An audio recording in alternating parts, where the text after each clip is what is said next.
He's a man, such a man, such a man. He's a real man's man. What's up? Welcome to Kickin Ass with Jesse and Andy. We're back at the Sweatbox Studio. Yeah, it's cool. Yeah, we've been here in a while. No, we haven't. That was George Gatton with the Man's Man. You may recognize it. You might recognize him now because he did Rolling on another one by Limp Bizkit. Yeah. He did the Big Boss Man theme song, but he changed it to North Tonawanda. What was the other one? Big Pud Man. What's the other one we were thinking about using? The Ass Man. He used Ass Man, and then I got one in the can, and it's the Dead Man's. Oh, yeah. Dead Man Undertaker, Inc. Dead Man Inc. Yeah. The classic. Yeah, very classic. Yeah. Today we have a special guest. I was going to say... I don't know about special. I don't want this to come out the wrong way, but I'm just excited that we're going to have a guest who will actually talk. Because when we had the Kevins, which I feel bad because Kevin's right here, and Wes, they didn't really give us much at all as far as feedback. I haven't listened to it, so I don't know. Do you remember even I tried cutting the Kevin one off, and you were like, what? Come on, man. They haven't even said anything yet. Okay. And then we went for like another half an hour, and even at the end, you were like, okay, well, I mean, we pretty much still talked, but I guess we could kind of... And then even Laura here listened to the West one a little bit, and she's like, wow, Wes really isn't talking very much. Yeah. I mean, the thing is, though, is like someone's got to conduct the conversation. Yeah. You know what I mean? Yeah. And I think it's like, hey, it's our show. Right? You're coming in here, you know? Yeah, you better hang. Yeah. Yeah, that was when I did the Bullet Club one. That was, like, if you don't talk, they'll just... Run you over. Yeah, I mean, those dudes are like, they love hearing their voice. Yeah, and they clearly admit that. Yeah. Okay, so, yeah, our guest, Allie. Wait, should we, I mean, no offense. Maybe she can get in. Yeah, you gotta get in on this. We're gonna do what we just, I was gonna say, go over like, since the last time we got on here. Since the last time we talked. Since what? The last time we podcast. Yeah. A lot has went on. Yeah, a lot. A month and a half has went by. Yeah, right? Long time. Now our first episode just came up on SoundCloud, and now this week we'll be on iTunes for episode number 2. Real big. This is episode 5. So yeah, man, we got shit rolling. Yeah, rolling. As George would say. I think you just got off tour. All three of us might as well just join in on this. Okay. Hi, hello. How are you guys? Allie, Allie, Cherry Bomb. Please don't call me Allie, ever. Laura. Hello. Hi. Hey. Than's for having me. Anytime. Thanks for welcoming me into the Sweatbox. I was prepping a Borat impersonation. My wife. Which is always good. Hey, Borat impersonations are always good. Yeah. She's appalling. I apologize for my coffee breath. I'm sorry, guys. They can't smell that, Laura. Well, you can. Tight quarters. Tight quarters in here. I got off tour with Taking Back Sunday. You guys had a bunch of tapings, right? Yeah, we did. I think the exciting thing to talk about, I think, is that final show you guys did in Buffalo. Yeah. There was, like 3,200 people there? Yeah, it was like 3,200. I wish we could have went to that. It was really, really we were taping in Orlando. But because they moved it, it was originally at Waiting Room? Like crazy. It was supposed to be like the back parking lot of the Waiting Room. Yeah. So the Waiting Room is a venue in Buffalo that's like, there's a 700 cap venue downstairs and then like a 300 cap venue upstairs. Can I just like side note in here? We actually got married at the Waiting Room. Yeah, we got married. Yes. Yeah, we got married downstairs. At the upstairs wasn't even open yet. Yeah, we got married in the Waiting Room. I did not know that. Mm-hmm. Cool. Was it called the Waiting Room? Yeah. Yeah. Oh, awesome. It wasn't too long after they opened. Yeah, I think it was just around the time they opened. We got married on a Friday, right? It was a Friday. Yeah, so obviously they didn't have much going on to give us Friday for a wedding. If you would have said another day of the week, man, you would have been in the doghouse. Oh, yeah. We got married on Sunday, right? Maybe Saturday? Let the people that don't know you guys know that they're married. Yeah. Obviously, we just talked about them getting married at the Waiting Room, but like anyone that's like not a wrestling fan that's like listening to this right now, these two are married, and Yes. Mm-hmm. I'll say this. I feel like a lot of wrestling fans are going to listen to this who haven't listened to this before. Uh-huh. My name's Andy Williams. I play in a band called Every Time I Die. And I also wrestle every once in a while. Yeah. These two are like They wrestle for a living. Pro wrestlers. Yeah. Yes, we are. For Yes. Impact Global Force Wrestling. Yes. And we're married in real life. Yes, we are. Yeah. And we are boyfriend and girlfriend on Impact Wrestling. And I was I was thinking about this today to segue, how when we first started dating, like as soon as we started talking, I put that in the back of my head of like, okay, because I'd never dated anybody in wrestling before her. And then like when we started talking, I was like, all right, but we're not going to like team together. Yeah, in that wrestling. was like a thing. We really didn't want to do that. No, because at all. I remember being on indie shows and it would be like, oh, this girl is valeting that guy, but like their characters have nothing to do with each other. Yeah. And as far as wrestling, they're complete opposites, but it's like, oh, she's just valeting him because in real life they're dating. Yeah. And it was just, you know what I mean? I was like, I don't want to do that. Yeah. And then it was Sebastian Suave of Smash Wrestling. He was booking Squared Circle at the time. And he put us in a faction together where it was me, you, and Jimmy Corderas. Yeah. former WWF referee. And he was a heel and used to wear sweet, like Samuel L. Jackson, like Kangol, like backwards. I was like his heel gimmick. I was hoping you'd say toupee. Like, you know how, like, remember when, like, the bad guy in, like, cartoons would just have a goatee? Like, if there was, like, a Bizarro version of, like, a guy, he would just have a goatee. Like, Bizarro Bad Jimmy he just wears a toupee. Yeah. Bad guy Jimmy Corderas. Bad guy Jimmy was awesome. Yeah. He was great. Yeah, I know, but I remember it just worked. Yeah, it clicked right away. And then we were... And I was so anti. Yeah, we were really against it. And then we started getting booked at CZW, and it was like instant chemistry. Like that was the big one then. Yeah. When we debuted at CZW together. Yeah, we were just on the same page with everything. And then when we actually were like actually wrestling together, it was like everything was just flowed so well. Yeah. You know, like sometimes you just have that with somebody, and sometimes it doesn't work at all professionally. You know. I mean, I feel like right now too. Like that's like one of the hot things. Like 4 or 5 months ago was like. Everyone that's a couple's wrestling together. Yeah, Now it's becoming intergender. Well, I do want to say this for the record. I will never, ever, ever wrestle my husband. Ever. I have no desire to there seems to be like a bit of a trend of like. This guy's wrestling his girlfriend. Yeah, this guy's wrestling his wife. I don't know. Like even though it's like it's pro wrestling or whatever, like I have no desire to ever like hit my husband or you know, I don't know, like we have like bumped each other. If she valets me, we've done that on the finish. But have a match. I just have no interest in that at all. But I do enjoy working with you. Thanks. Yeah. That was the thing because you had like Ricochet, Tessa, and then Gargano and Candice. Candice, like they were all like that was like the cool thing like a couple months back where it was like oh my god, like here we have, you know, there was Will Ospreay versus Ricochet. Now we have Brie Presley and Will Ospreay versus Ricochet and Tessa. Yeah. I mean, I will say that was which is pretty rad. I wish you guys would have gotten in on. I remember like a cool weekend for us was we worked with Joey Ryan and Candice LeRae. That was a fun 2 days in a row. We worked. No, was it 3? It was 3. Because we did 2CW on Friday, but we didn't work them at 2CW though. They did separate matches. I don't even know if you worked that show. I'm not gonna lie to you. I'm drawing a blank. Yep. We didn't work them on Friday, but we were on a show together. And then Saturday we worked them in Lockport for ESW, and then Sunday we worked them at Smash. And that was fun. That was a lot of fun. It was actually, I don't know if you were on tour. I think that was 2 years ago. It was the same weekend we got hit with like a freak snowstorm where like the entire city shut down. I was on tour. Yeah, when that happened. Because I remember I was like, you know, trying to like be helpful, like local brother, and I was like, oh, to the promoters, like, you know, I can get him at the airport and help drive and da-da-da. And my car got buried in an auto parts store, and I didn't have a car. Yeah. And my dad actually had to drive me to the parking lot because the car was like literally buried, and I was like standing on top of the car, and I had to shovel because my passport was in the car. Was that November? Yeah. We were locked in our house. We were trapped in our house for 4 days. Yeah, 4 days. During the week, and then it cleared up finally for the weekend. And I had to shovel around my car to get into the car to get my passport out, and somehow we made the show. We did make it, yeah. They were good shows. Yeah, I really enjoyed working them. Oh yeah, the shows. They're great. Yeah, they were really good. Yeah. If you guys are listening to this, Buffalo snows a lot.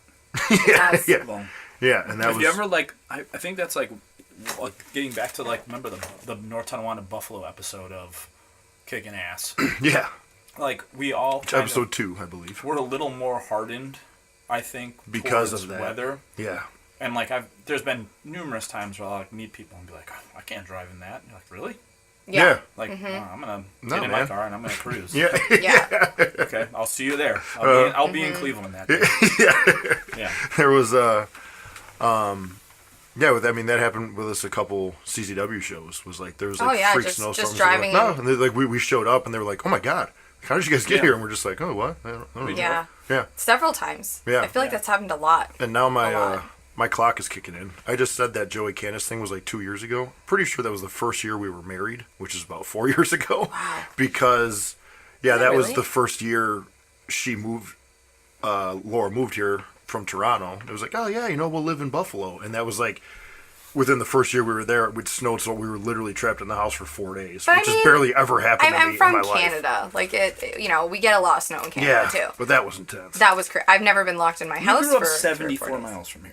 Yeah. It's another country, but not that big a deal. Yeah, it's November. I was thinking, instead of the cliche, like, so, where'd you go to wrestling school? Yeah, please, let's not. How, what's the other one? Did you like wrestling as a child? Like, who were your favorites? I mean, if you're cool to talk about it. Like, I asked Andy about this, I think, the first episode. Like, now you're getting ready to quit your shoot job in about 2 weeks. Mm-hmm. Which is a big step. Like, remember we talked about this when I was asking you, like, when you started touring full-time and all that? Your shoot job's over in 2 weeks. Yes. Yeah, that was a very big decision. Yeah. To concentrate on YouTube and your blog. Yeah, well, I mean, more so, I kind of held on to this, Monday to Friday office job. For those of you that don't know, I work for an attorney. And I kind of hung on to it for the last year. We got signed to Impact, and I didn't want to let go because it's sort of... it's scary.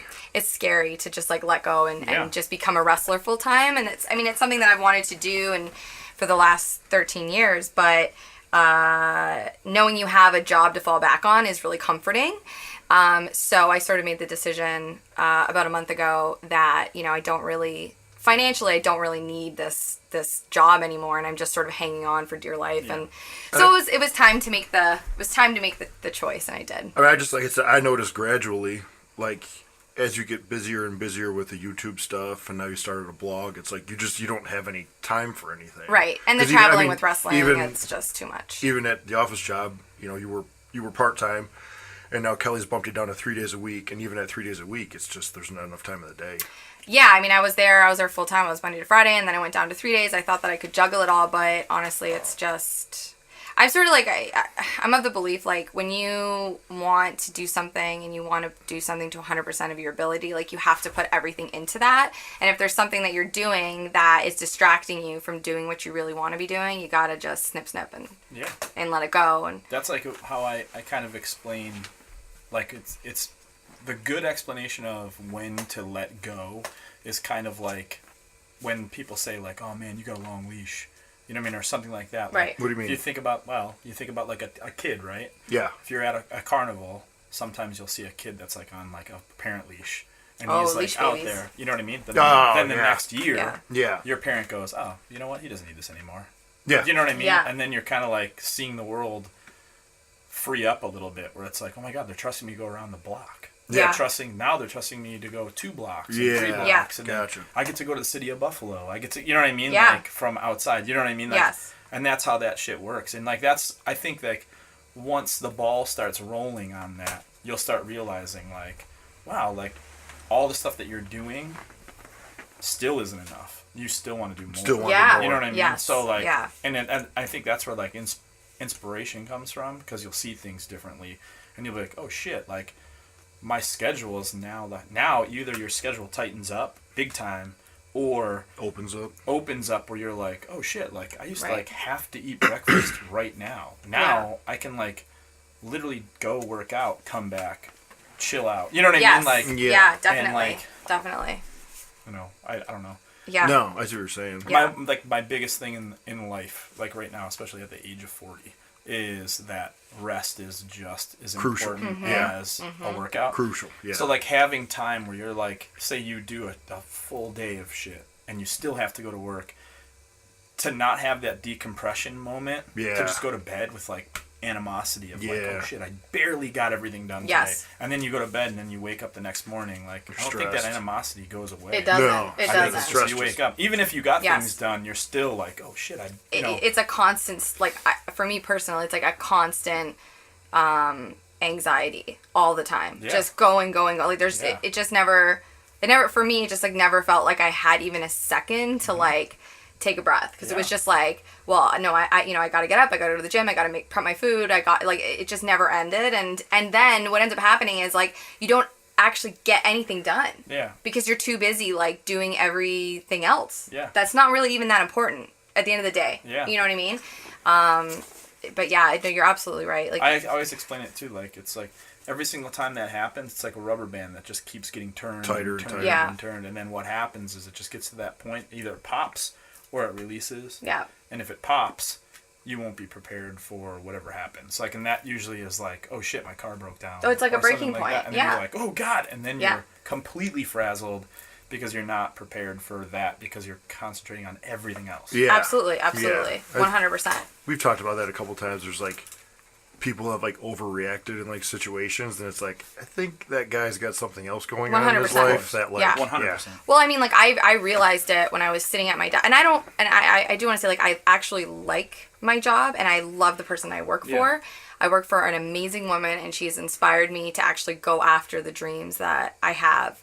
But I realized how stressed out and how, like, much I was, like you were saying with the elastic band, when I literally was crying at my desk, and it was over something so stupid, and that's, like, not who I am as a person. So I realized in that moment. Was that when the woman asked you how your vacation was? Yes.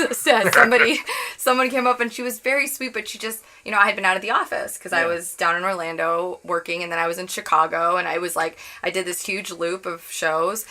And I remember you got home like super late on a Sunday. You had Monday off. You hadn't been home in almost 2 weeks at that point, and then you had to go right back to work on Tuesday. It just wasn't enough time to decompress. Right, and she came out to me and she's like, oh, hey, great to see you. How was your vacation?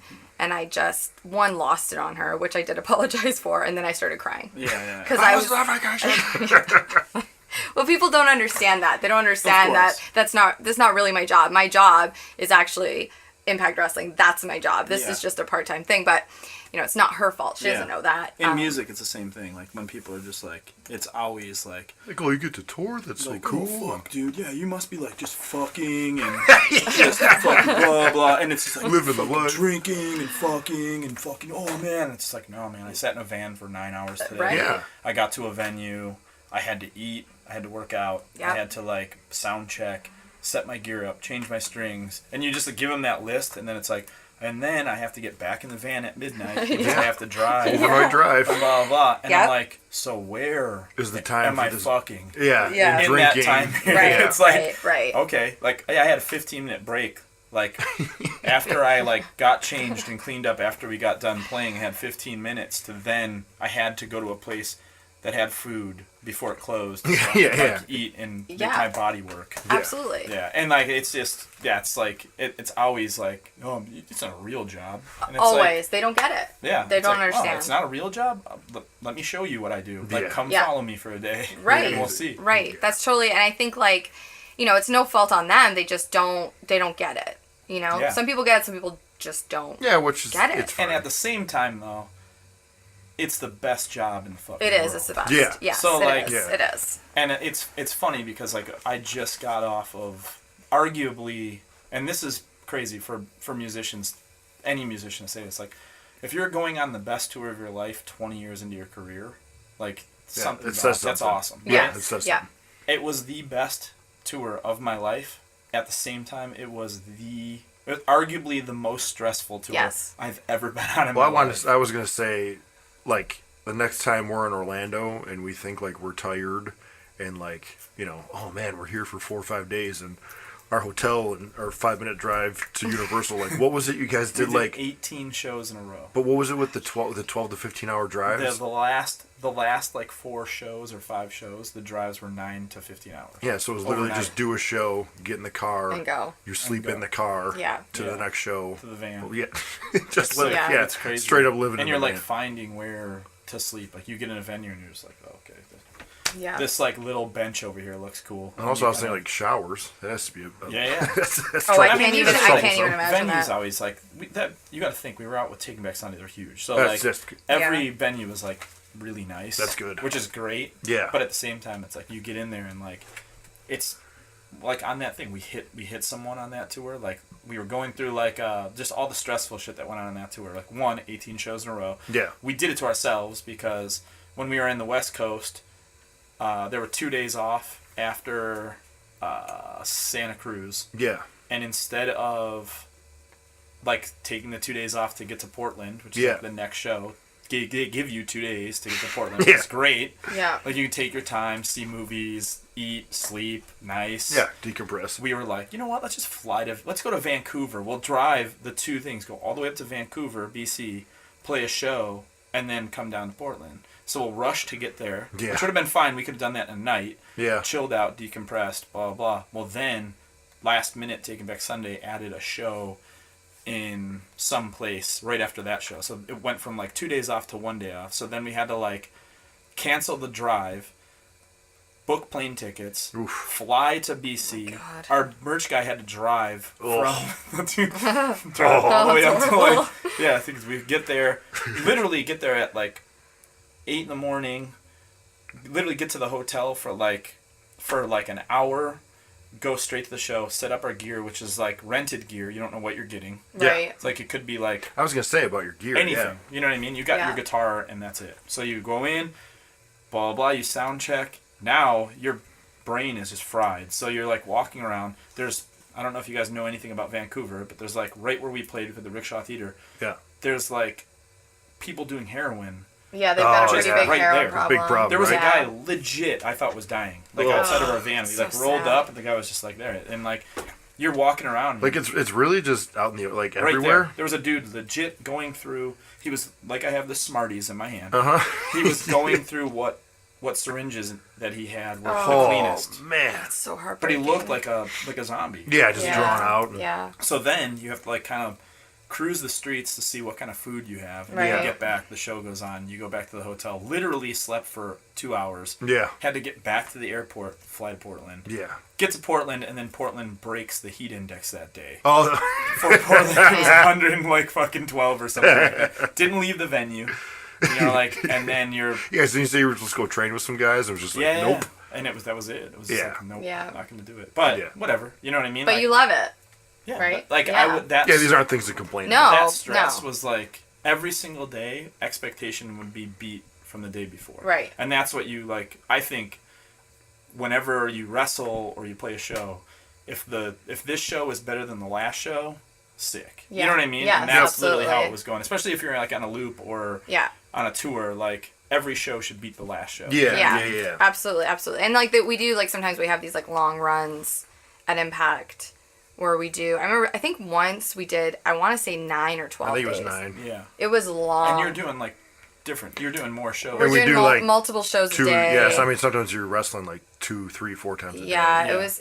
But it's like Plus pre-tapes. And it's promos. exhausting, but it's like the greatest. Yeah, you're wrestling. Yeah, it's Yeah. amazing. Yeah. Like at the You're end of it, wrestling, like, it's every catered, night, like, it's come like on. every night you know you're trying to go to sleep, but you're just like jazzed because you just had like a kick-ass show, Yeah. and it's like I don't know, you can't really complain And about it, but it that's- is high stress. But hearing you It is guys high say stress. that, like we all know people in our worlds who complain about that. Yeah. Of course, And it's of like, why the course, fuck are you here then? Go Exactly. because Go some away, other dude yeah. would have that. Yeah. You know what I mean? Oh my As, god, yeah. As Nick Gage would say, go kick rocks. Yeah, yeah. he did this awesome pre-show speech at CZW. Oh He's god, like, he got you us all wanna fucking so be here, hyped. man? Go fuck kick rocks, man. Get That's- the fuck out of here. He just Yeah. like his passion was You like know through what's the roof. wild is like we look like we could be brothers.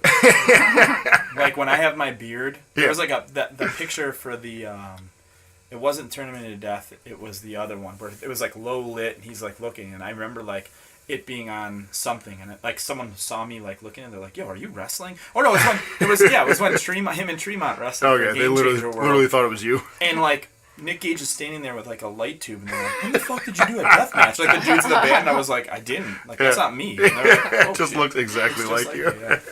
Crazy. I'm kind of rewinding here for a second, but I just wanted to put over your hustle because remember when you did when we first got married and you got a job at Catalyst, which was like a joke. Horrible. And then you were like, you just said to yourself, like, I want to get an office job. Yeah. And you literally got a job, still blows my mind, like, you got a job with a lawyer, not knowing anything about law. Like, just like... Nothing. Kelly hired you because she liked you as a person, and you literally just Googled things every day. Yeah, I did. Like, to get a job. Like, I remember the first day, she asked me to do something.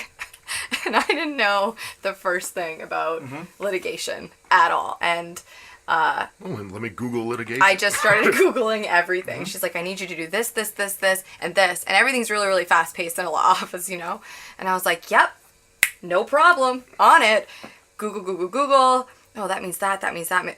Done. And now, I mean, how long has it been? 3 years? Yeah. Yeah. Now I really like working with a lawyer, but yeah. I had no idea what I was doing. I remember thinking, like, when I went into the interview, like you've wrestled in Japan, like, you know, like you can do this, like you've got this, you just fake it till you make it, just fake it till you make it. And then she hired me and I was like, all right, sweet. Now I gotta, yeah. Yeah.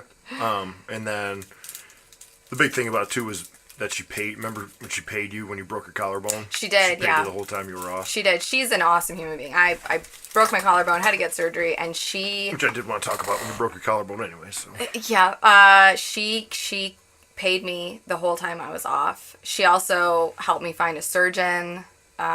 She's like a rock star. Yeah. I don't know what I would do without her. Yeah, she helped us out big time with the surgery too. Yeah. And then what was it? Was it Pro Wrestling Tees that made the shirts for you, right? Yeah. So I had an operation shirt made, and then they literally just emailed us this design of her, like. It was the cover of the Operation Board Game, but they made it a picture of her. Well, it was Dave Bogart that actually drew up Dave Bogart designed it. Yeah, he designed it. He did a great job. Yeah, it was awesome. Yeah, it was really cool. Yeah, and they were just like, hey, we'll sell you these shirts, or we'll sell these shirts and give you the money. Yeah, and they helped me out a lot. And then CZW, WSU did a charity show because, you know, medical is really expensive here.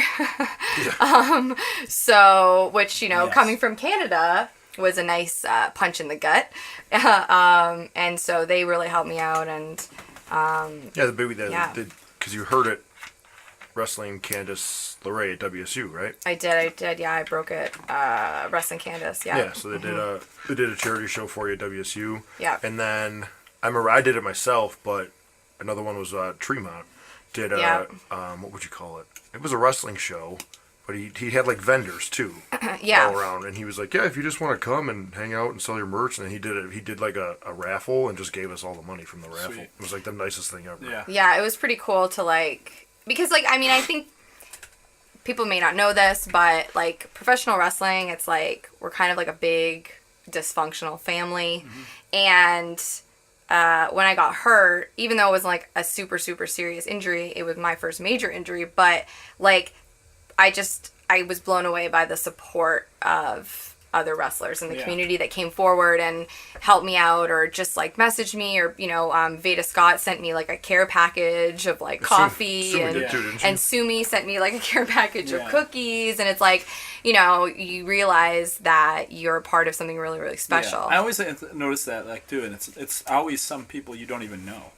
Yeah. Like someone you've never even met that's just like, this is just to like equate that, like this weekend I did an AIW show and I met Eric Ryan, and like I'm a huge I like him. He's such a good dude. I'm a huge Eric Ryan fan. Like and I was like marking out with the other dudes. I was like, yo man, like it's so cool that like Eric Ryan is like here. Like he didn't have to be there. He wasn't like working. He was just there hanging. Yeah. I think he did like a little run-in spot just because he was there.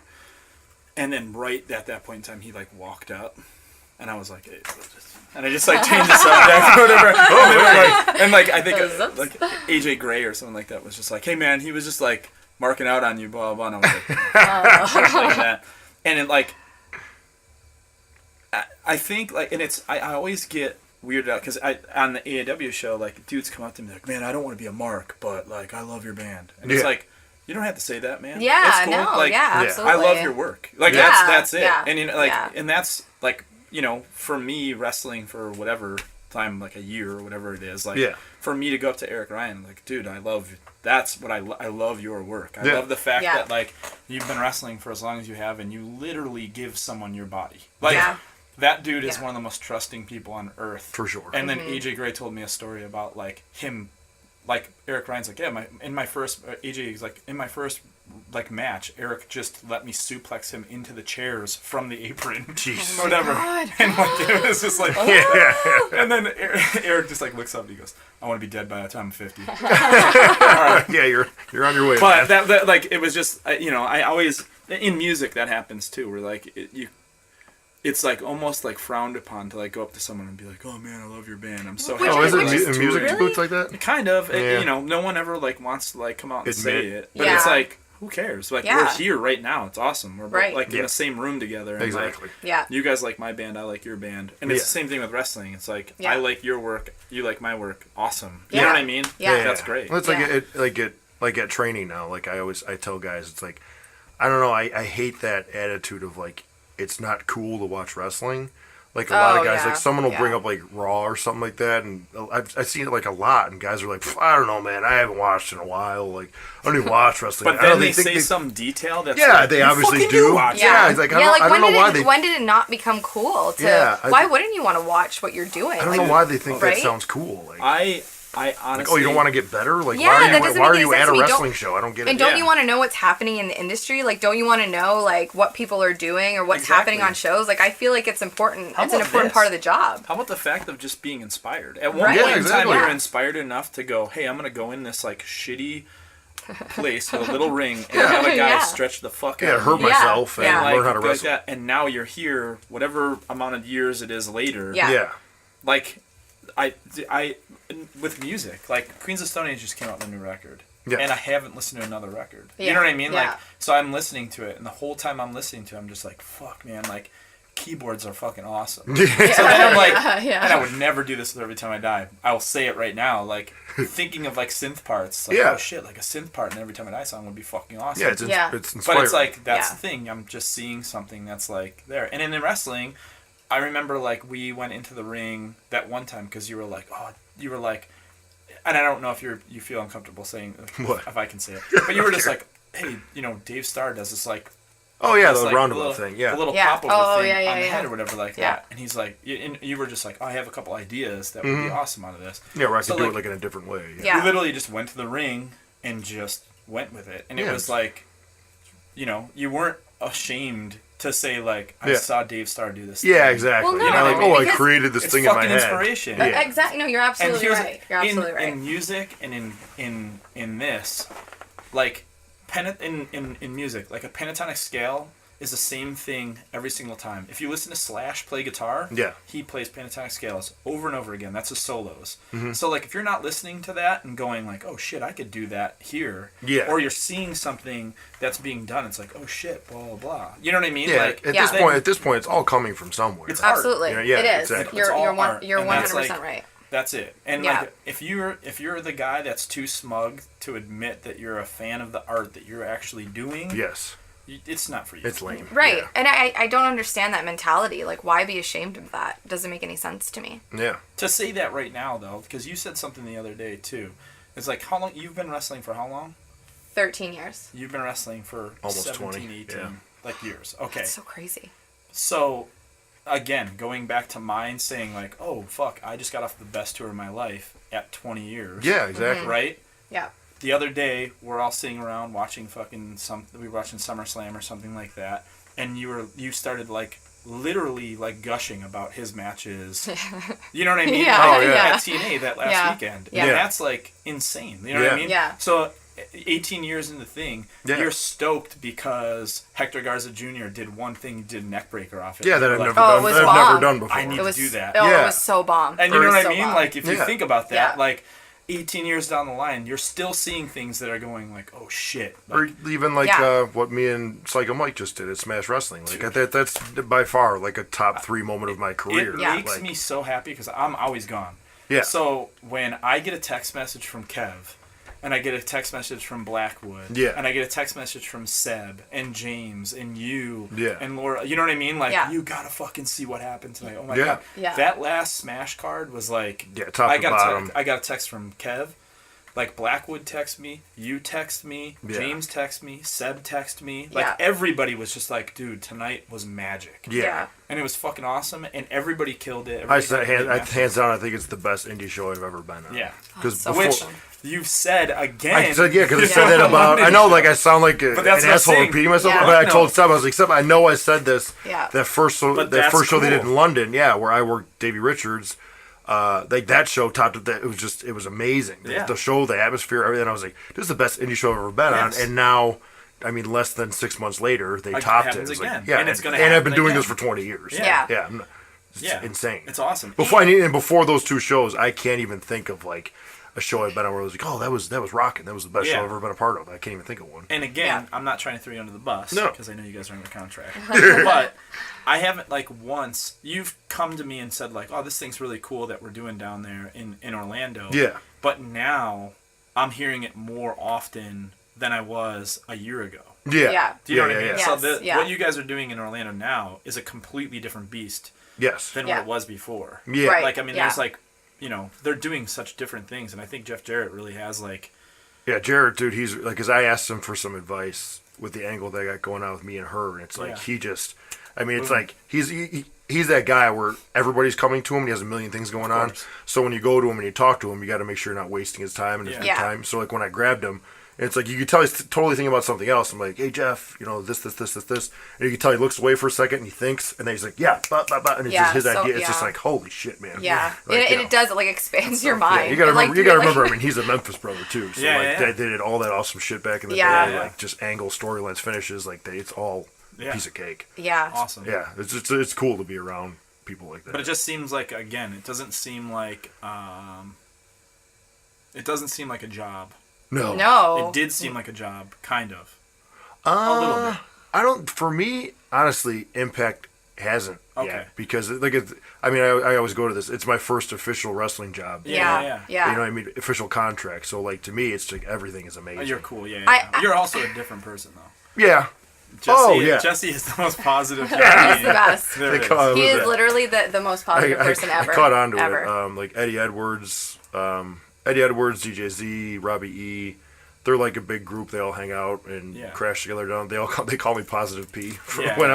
they all call me Pepper, and like Yeah. I kept catching on to it. I was like, oh, I think they all call me Positive P. Yeah, Like, yeah. Yeah, you are so positive. You are like I wish that I could be. I mean, I try to be a positive person, but you're on like another level. Yeah. You know? I tell you, like, it's one thing, too. It's like, I get in, like, guard dog mode Yeah. a lot. And there's only, like, a handful of people where, like, my ears perk up. And I'm like, Yeah, well, me too. Yeah. And same. like you're on that spectrum of like my guard dog. Yeah. thing. Yeah. When we were in Orlando, like there's very little people that this would happen to, but like Uh-huh. we were in Orlando, we had just went to that like comedy thing that Dan and Oh, yeah. Bill did. And, Oh, and Bull. I know where this is going. Yeah. And we were like outside, and there's all these dudes outside. Yeah, I don't know if they're football players or something. And this dude comes up and just starts chirping, and like immediately He was like blackout hammered. Yeah. He was taller than I was, and he was like he had a long beard, and he Yeah. like all he kind of the yeah, wrestlers. it's like, I don't know, he, like He was talking to brushed, you? Yeah. He like brushed his beard on my face. Ew, Like, you he was- didn't tell me about this. Yeah. It was really quick. Yeah, all the like, wrestlers there just kind of like went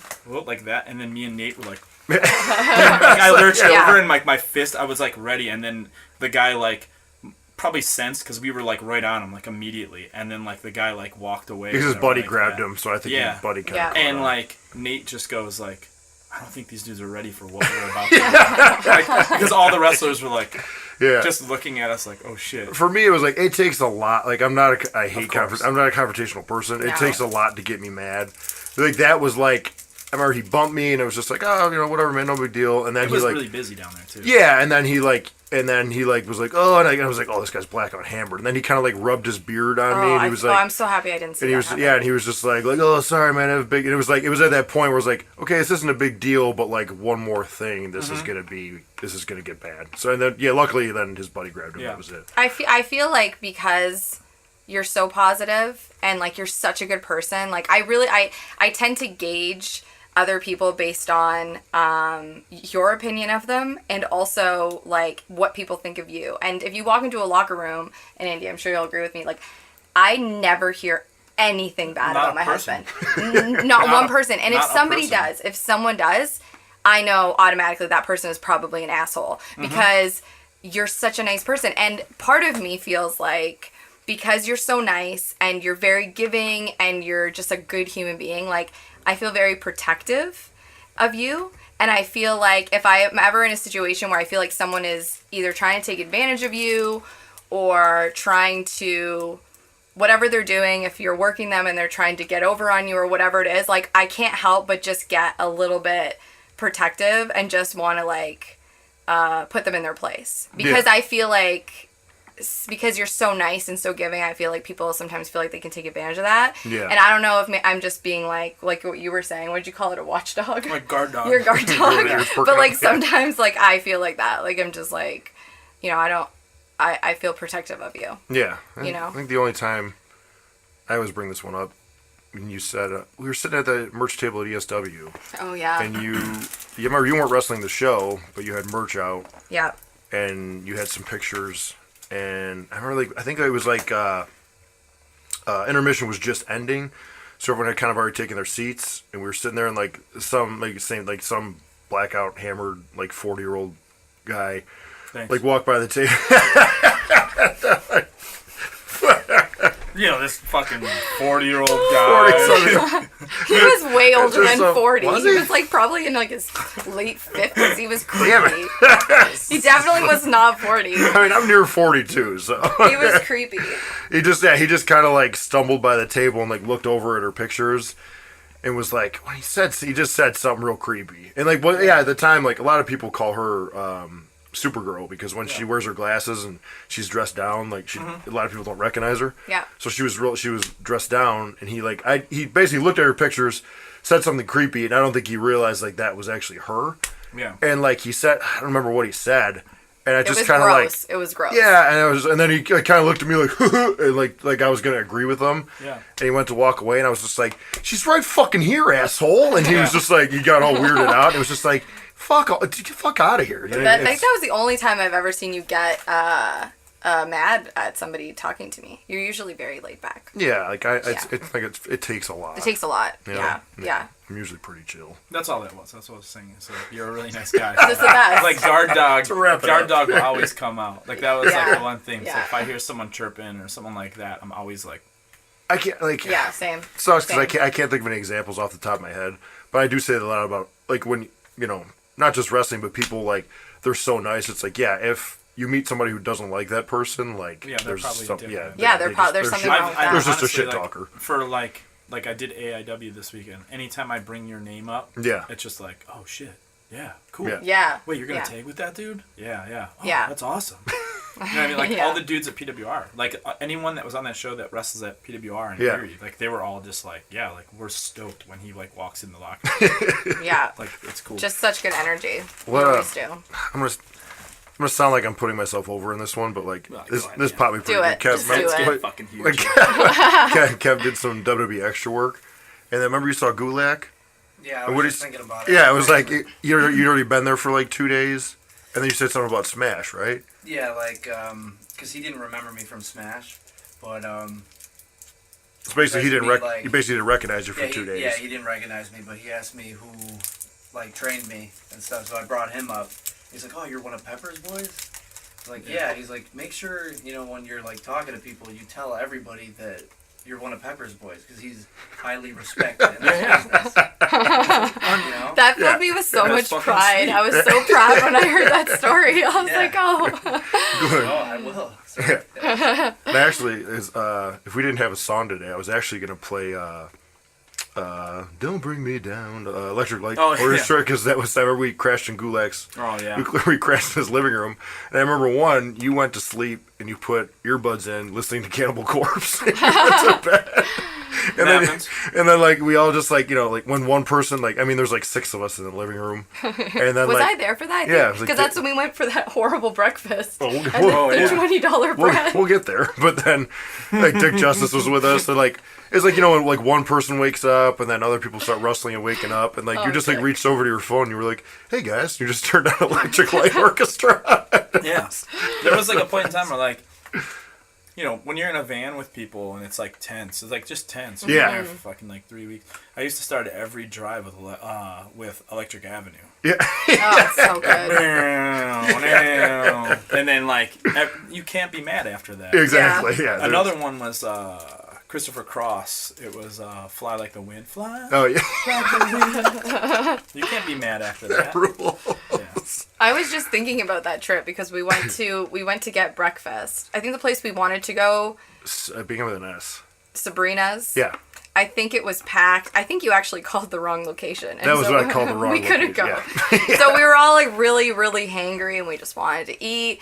So we went to this like Gulak lives coffee right. shop. Gulak lives. Sort of? Organic. It was like an Yeah. organic blah blah, and we were He kind of lives right downtown Philadelphia, Yes. like right by the Rocky Steps. So like, yeah, everything around there is it's like hipstery, and so it was expensive. like this, it was this. So anyway, we went in, and it was like, you know, steel cut oatmeal with organic stuff, and we're like, okay, this looks all right. And then we both ordered something like bread. I think we ordered bread with like something, some kind of weird. Yeah. Did you order where you got like hard boiled eggs? There was like 2 of them. It was like $8. like but at the Very time, expensive. okay, at the time, like I didn't really know you that well. Mm-hmm. Like we had just started becoming friends, I guess, and I'm thinking like, oh, this like Andy from E-Tit, he's probably like so loaded. This is gonna be like nothing for him. And like we go there, and I'm looking at the prices on the menu, and I was like trying to figure out, like, navigate what the cheapest meal would be. And I remember, like, we all got our food, and it was really small. If you ever go to, like, expensive restaurants, they always give you really, really small portions. Yeah, small portions. For some reason, I don't understand that, but whatever.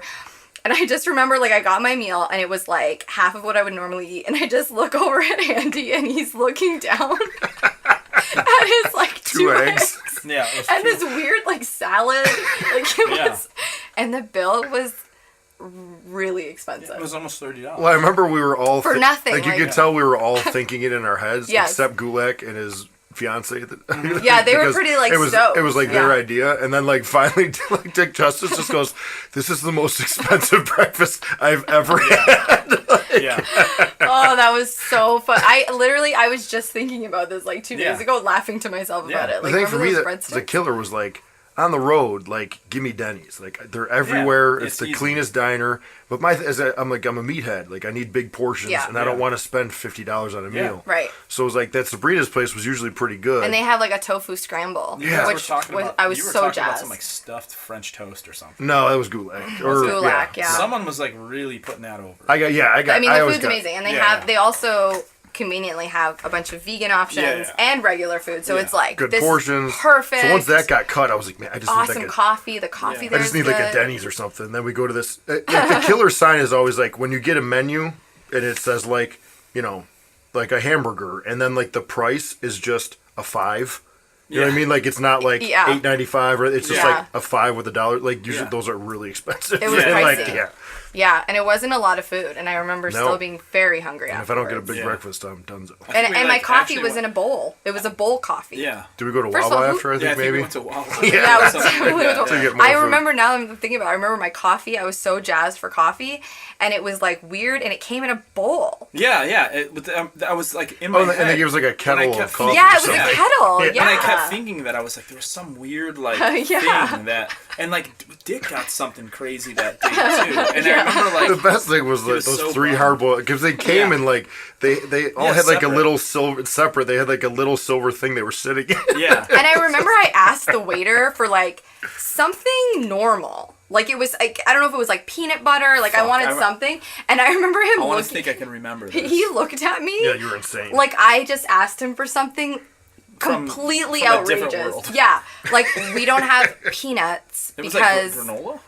I don't don't know. It was because there was hardly any food, and I needed to like add to it. It was like these sticks. Yeah. I remember those. Oh yeah. These like weird breadsticks, but it was called something like. It had like a Hazelnut. fancy. It had like a Toast or fancy something, name. yeah. Super expensive.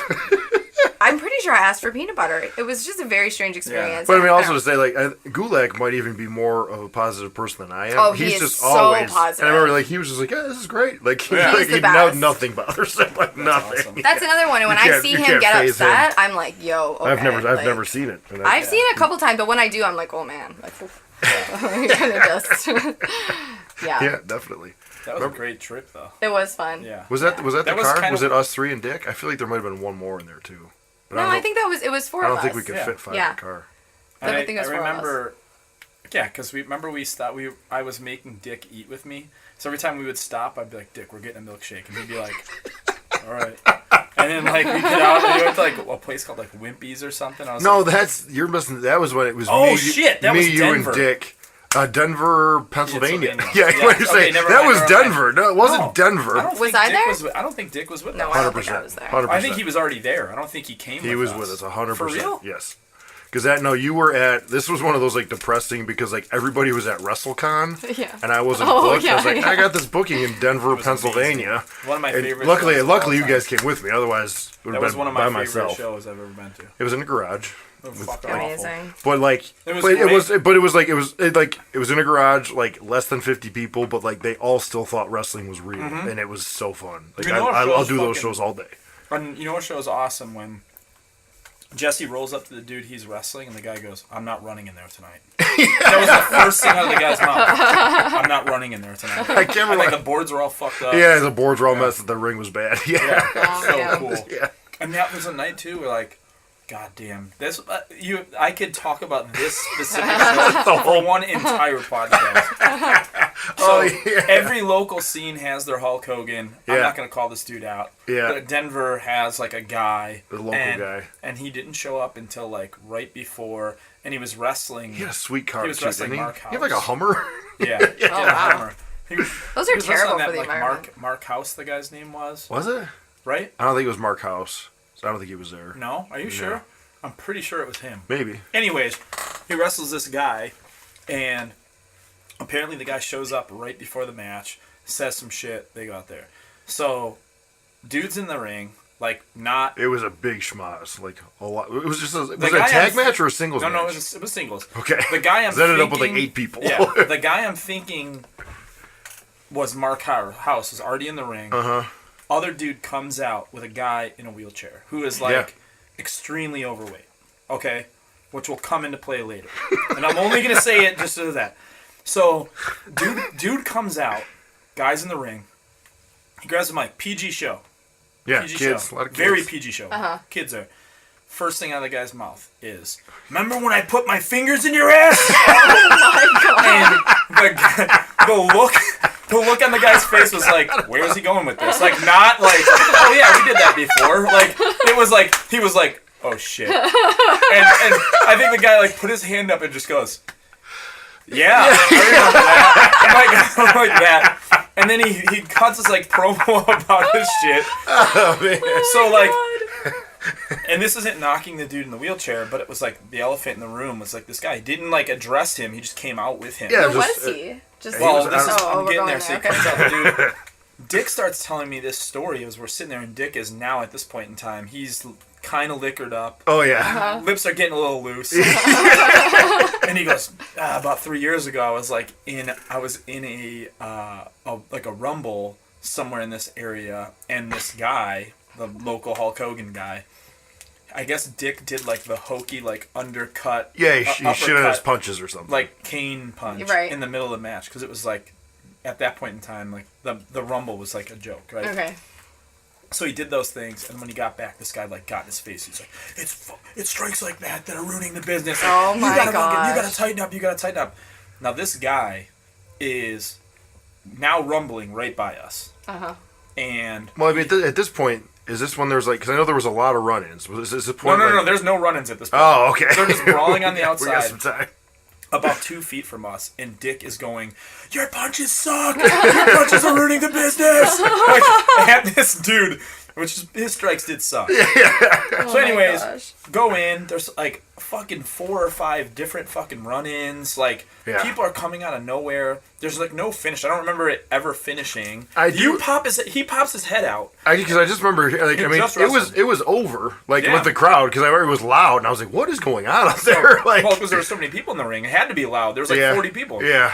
So he pops his head out and he goes, "Yo, how is this match?" And me and Dick are like, "This is the greatest match I've ever seen." Like, every human emotion comes out. So then finally, it kind of dissipates. Dude that was already in the ring grabs the mic and points at Hulk Hogan guy like this, and then just points at the guy in the wheelchair and goes, "You fat fuck." Like that. And I was like, yes! Like, this is amazing. Holy shit. I do remember hearing a lot of swearing in the background. Everyone got shit on. Oh my god. Like, there was like that. And then dude, Hulk Hogan dude's in the ring pointing at a dude who is an obvious meth head, who is wrestling on the card, and goes, "Hey, what are you pissed off because the guy at the bar didn't have the meth you wanted to buy?" And I was like, this is just getting better. Like, yes. It was amazing. Oh my gosh. I remember that's like, incredible. because I just heard the melee, and then like we had like a 4-hour drive home, and you and Dick just explained the whole thing to me for a strong hour and a half. I was like, I just heard a lot of commotion, but I didn't know that was going on. amazing. The guy's name, who is the Hulk Hogan guy, me and Dick on Voxer will go guy's name impersonations, and then tell a fake story Yes, about this guy or whatever. Yeah. Oh my god. Dick is That's like my her ride or die. He is my ride or die. Yeah. Like, it doesn't matter what time of the day it is, if we have an overnight drive, whatever it is, if I Vox Dick, I'm the same. Boom, he's right there, and he will keep me awake the whole On ride. tour, like on tour. I'll Really? Yeah, I'll He's box amazing. him, and then I'll use just our talk stories. Beat that out. I'm never working in Denver. I actually thought it was Boss Hog. Yeah, That was great, Dick's the best. He's the best. Yeah, to put Dick over too, he just debuted on Impact a couple episodes ago. Amazing. And like shortly after his debut, I just get a text and it's a YouTube link and it's that song "I Made It." Because he didn't even have a match. It was just like literally a 30-second like pre-tape. It's just, "I Made It." So cool. Like he's another one. Like I didn't I knew this would happen. Like I didn't tell anybody that he was going to be there, and like just seeing people's reactions when they saw him, well, they were like, "Oh my god, So like, Dick stoked. Justice is here!" Like So stoked. EC3 was like losing his mind. Like because Dick he is the best. Yeah. He's another one. He's such a good dude. He's actually an example. Like if someone doesn't like Dick Justice, it's like there's something going on with that. That's Yeah. another one. Like is Frankie. Like Frankie TM, like people Oh my God. freak the fuck out when Frankie's in a locker room. Yeah, and like they love Frankie. Yeah. I've always he's heard, the best. but she knows him the most. Yeah. Like I've always heard him because they're doing all the Canadian shows and stuff. I know it's from when I met Frankie, it was one of those things like we've heard about each other for literally years, and then we finally met, and it was like but then I didn't know like CCW guys. Like I mean, Dickinson was like loves Frankie the Monster. Like CCW guys. Like they he did Beyond Wrestling. Like everyone. Yeah, I remember him from like when I very first started, like back in 2004. Was that when he was like little? No, he's always been gigantic. There's like pictures of him like luchador style. Yeah, no, they wear like baggy Really? pants, like Wow. a bandana, a wife beater, and then like they said he just showed up 2 years later, like just gigantor. Like the I remember best. last time he goes like he's looking at me and he goes, "How much you weighing?" And I'm like, He asked me like I think that was his 235, go-to. 240. He's like, "God damn, I'm like 268 right now," and I'm just like, "You look every bit of it." You're a he says, big like, You boy. look like you're 368. Yeah, he's great. He's a fucking man. Yeah. Just nice and like super red. yeah. He's the best. Should we get these questions? Yeah. Let's get to the questions. Okay. I was also just thinking. We were just Remember that was a big gab session there. I like Yeah, it's good. Good Remember flow. the three of us went to go see Zootopia together? I love that movie. It's Oh my amazing. gosh. Did you guys see the singing one? Sing? No, I never saw it. Oh, I want to see it. Sing looks great. I see Christopher so much Cross of songs, myself isn't in Judy Hopps. Yeah. I love her. When she was on the train, I literally like got Yeah. weepy. I was like, oh my god. Let's go. We're not going to go in any kind of order here. Okay. But yeah, we put up. This is the first time we're doing this. We put up an email for people to send questions to Yes. Kickin Ass podcast. at gmail.com. It's kickin'. Like Yeah, just no G. No G. as if you were going to TGI Fridays and getting the kickin' wings. That's terrible. Just terrible. I actually thought that was pretty good. It's pretty That terrible. was pretty good too. This is okay. This is from Darren. Oof. Don't call that name. McGuh? Just say Darren. Darren McGuh. He's from Ireland, so it's exciting. That's fucking cool. Yeah. Hi, Darren. Question to all of you, really: have any of you ever wrestled in Ireland, or is it something you would like to do? Question mark.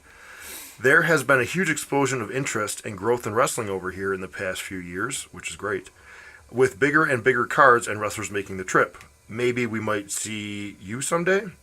Keep up the good work and best of luck with this podcast. Looking forward to seeing Andy with ETID in Dublin later on this year. Oh yes. So Oh, how that's many exciting. times have you been to Ireland? This will be the third time.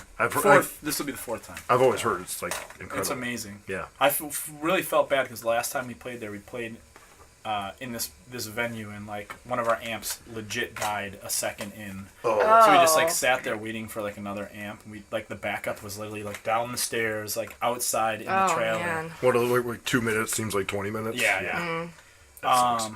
But the show rocked. Like Yeah. Ireland's like I'm Irish, so like anytime like I go, it's always kind of like I don't know, like you go back to like where your aunts, Yeah, like, it's roots are. exciting, It's like yeah. really cool. See, I've never done it. Like, I hear that stuff, and I'm like, yeah. But, like, I've never done it before. I feel like Yeah. that'd be one of those things that really grabbed me if I I'm actually not did like it. I'm not a vacationy like a touristy. Yeah, like Yeah. sightseeing and I stuff. don't like see shit. Yeah. But like for some reason, Ireland when I went there, like anything that's like music related, I'll go. Yeah. So, Yeah. like I went to the Phil Lynott like statue from Thin Lizzy. Like there's a statue literally in the middle of like the town. That's badass. It's so cool. Yeah. So Yeah. I heard the people are, like, they're the super- best. Yeah. Man. That's like it's cool when you go to a place where not like because not a lot of people go to Ireland because it's like they kind of see it as like okay, if you're in the UK, you have to then leave your vehicle, Yeah. get on a plane, fly Right, there, and fly right. back. There's not like it's Most not peop- like going to France. Like when you go to France, you can take the Channel. Yep. Right. You know, I or, like, wish a we ferry. could have, like, because we went, when we were in We the flew UK, in. we flew into Ireland, but it just was just a the connection. layover, which sucked Yeah. because I really wanted to actually, Yeah. like, go. That would have been so cool. It's cool. We went. The first time we ever went was like right after they got. I don't. This is gonna be bad. Like after like the Irish Republic ended up like seceding. Like Okay. Okay. like they stopped fighting. Yeah. Basically, essentially. I think I probably worded that way wrong, so I'm sorry if you guys are listening. to Yeah, this yeah. and you're from Ireland. Yeah. But basically the North and the South weren't separated anymore. They were like. okay. Okay. You know, Yeah. like, they Yeah. weren't fighting anymore. But it was still, like, tense. You know Oh, what I mean? really? So, like, I remember, like, we would, if we went from Dublin to, what's the other big city? Dublin to, I think it's the only one I know. no, there's another one. I can't think of it. right now. You're looking at the wrong person. we played Dublin, Cork, and, Because I've never heard of Cork. yeah. Why can't I think of the other one? It's the other enormous city, City in Ireland. Anyways, when we went there, I remember like we had to travel overnight, and like we all had to take a piss.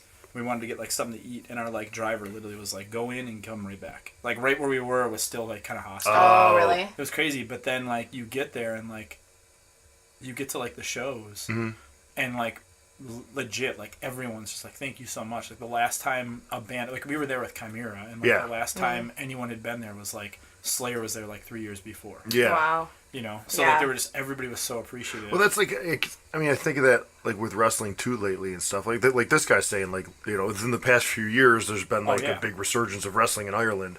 So it's like, yeah. Whereas like before, when like the internet wasn't a thing, Yeah. you know what I mean? It's like now there's people in Ireland who obviously have seen like Ricochet stuff and like, you know what I mean? Like, Yeah. so then it's exciting for them when you come to Ireland.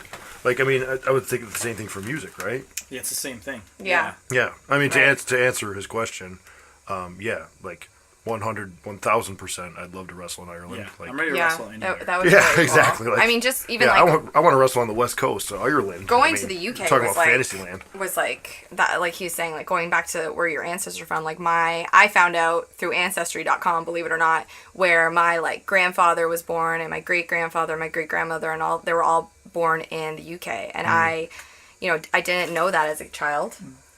Conor McGregor fought this weekend, and he's from Belfast. Okay, Belfast. Okay. Sorry. Oh, I thought he was from Dublin. Yeah. Or maybe he is. I don't know. But Belfast is the other one. I think he's from Belfast. Anyways, go ahead. Is it? No, I was just gonna say, I it's think like- Finley's from Belfast. Sorry. So you know what? I will just go F myself. bad. It's no Yeah. problem. No. But just like saying, like when you go back to somewhere or you go somewhere for the first time that your ancestors are from, or even not even your ancestors, like it's my grandparents are from. It's like mind blowing to see that country and know that that's actually where you're from. It's like a weird. Yeah. But anyways, there's like a weird energy. It is. It's like kind of like emotional a little bit because you're like, man, like this, like there's a part of me here. Yeah. You know what I mean? Yep. Yeah. There's always like when people take like scenery pics and stuff. It's always one of those things where like, yeah, it looks cool, but like if you were actually there in real life, you know what I mean, that shit just takes you. Remember, we played on a boat. That seems like it was 4 tours ago. Literally on the last tour. It was this summer. We played on a boat, and wow. like we just went around New York Harbor, and I remember like it not being the fact that it was like playing a boat. I think I was like really emotional about that night because 700 people decided to see my band. Yeah. Yes. Yeah. Yeah. And then see. And they have nowhere else to go. The Statue of Liberty with me. Oh, so like I have amazing. pictures of me with the Statue of Liberty, but around. Like, amazing. Yeah. 40 people, 50 Badass. people. Oh, I feel like that's gonna like give me goosebumps. That's so like cool. so That's awesome. super cool. Yeah. It was really good. I know there was I should have looked it up. I know there was recently just a big wrestling show in Ireland because I remember like Matt Cross was there. Like a lot of the like international travel guys were on it. Like it was a big show, so it's cool. It's good to hear that there's good shit going on. I would love to. I would like to go there. Yeah. Let's go. Let's do it. This is a good one, guys. Oof, you want to try and read that name? No, it's John Lahara. That's how you say that. Yeah. I've never seen John spelled like that. Yeah. Gian. John Lahara. For everyone to discuss. Who did your favorite pile driver? You love this question. My personal favorite was Rhino's in ECW. Good choice. Side note, Ric Flair's handstand selling of Terry Funk's pile driver is amazing to me. Thanks and good luck, fellas. I remember like that was like the first table bump. Yeah. Two matches I always will remember because they're like two of the first matches I ever watched. Was we talked about it, it was Midnight Express versus LOD or Road Warriors on the scaffold. Okay. Like that's one of the first matches you ever saw. One of the first matches I ever saw. That's great. That I can remember. You know what I mean? Right. The second was Funk pile driving Flair, like through the table. Yeah. Like that was like. I mean, I could remember everything about that match. Yeah. From watching when I was a kid. Like it was crazy.